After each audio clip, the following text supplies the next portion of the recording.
speaking about communication, we naturally arrive at our preconceived notions of gender roles, how men or women should behave. While we might not like them, these preconceptions are very much engraved into our minds. One of the big questions that face us in this current decade and the one to follow, are we going to invent a chocolate that does not make us fat? Is the government encroaching on our privacy? How are McDonald's restaurants built so fast? Is how to neutralize this gender bias. But before we can do that, we need to take a step back and look at our shared history. This 3-part mini-series will cover our preconception of how men and women should behave, and how these preconceptions dictate how we communicate with each other. The first episode will cover the subject of women, the second of men, and the final will show how little the inherent message in our society has changed over the centuries. So grab a coffee, tea, glass of whatever you wish. It's time for storytelling. Once upon a time. Fairy tales are the gateway for magical, wondrous lands, characters, and creatures. The term fairy tale originates from the dawn of the 18th century. The tales themselves reflected the norms and behaviors of the time. Somewhere between princesses, princes, and dragon fighting, society found a way to sneak in the values for children. Equality for all, right? Right? Not quite. These stories revolved around women. For those who are unfamiliar, most of the Disney princesses we all love and cherish originate from the Brothers Grimm's fairy tales. And we are going to use those versions as a point of reference. Disney changed them a lot, but for a long time without actually changing the message. So let's take a good look at our lovely protagonists. They're young, innocent, beautiful, and virtuous, who ride off into the sunset with the prince.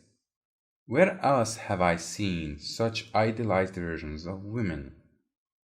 In the stories, most of the princesses are passive actors. Very few exhibit anything more than being an object of desire. Good thing that sentiment changed by now, and there is no such thing as a damsel in distress. Wait, what? Even when they were active participants of the stories, they had to come up with convoluted ways to have a say in matters. An instance, in the story of the robber bridegroom, the heroine, to prove that her fiancé is a butcher of a young woman, even when having evidence of said crime, could not confront him directly. She had to make up a story of a dream which she presented at her wedding. In the story, a person resembling her fiancé was the butcher. The patrons recognized him and arrested him. Now let's take a look at the ambitious women in fairy tales. Ugly, evil, and the devious. You know, the usual friendly traits. Witches, queens, stepmothers, all with negative connotations. Most of them wielded magical powers, but they were so simple in their evilness that their only desire was to maintain their beauty. The young girl as a threat to the old woman was a recurring theme. The overarching message of these stories imply that women should be wives, mothers, and self-sacrificing, with their primary goals in life are to remain beautiful, submissive, maintain zero ambition, and be eager to marry the first man they meet. The particular story I like the most in this portrayal is Snow White's. In a sense, she is so, I beg your pardon, too stupid to follow the simple task she has been given. Ever felt the urge to scream at the screen when watching a movie because the hero or heroine does something so absurdly stupid just to generate tension? That's Snow White. She opens the door and with that lets the evil queen in, after being explicitly being told not to do so. What happens then?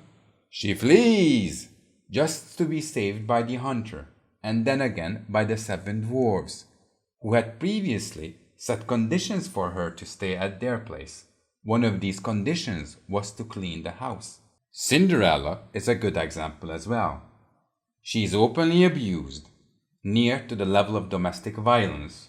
But she keeps going on, continues silently, until she is saved by the prince.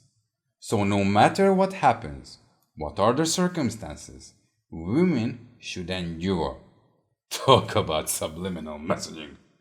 Surely, some girls would have rebelled against these concepts, but to deter them, the stories did mention heroines whom fought of these ideals. The best example of this is Red Riding Hood.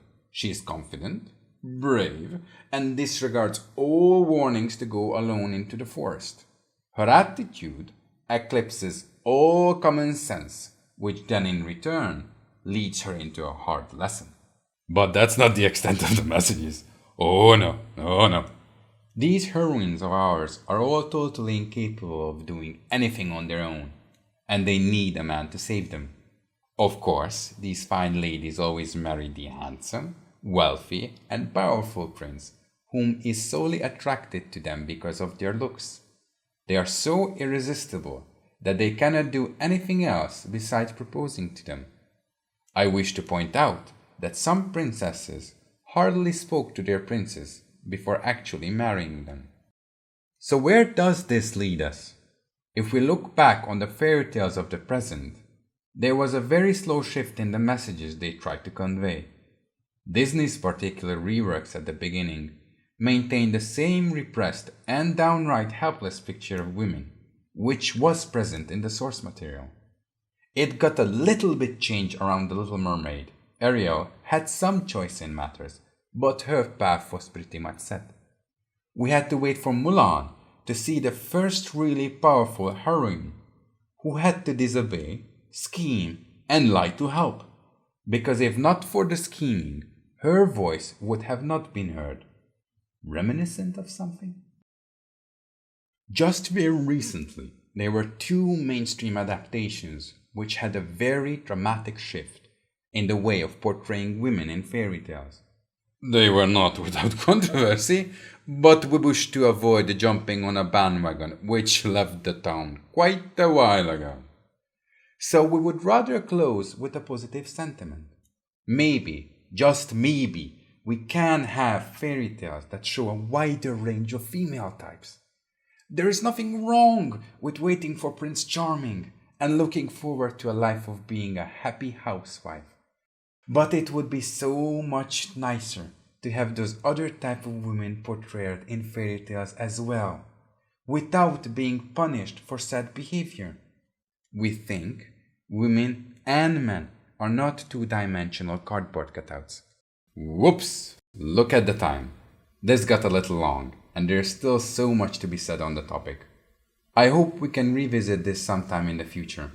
Until then, we hope this will spark some interesting, thoughtful conversations. In the next episode of this series, we will take a look at the portrayal of men in our culture, look at their gender biases. That's all for today, folks.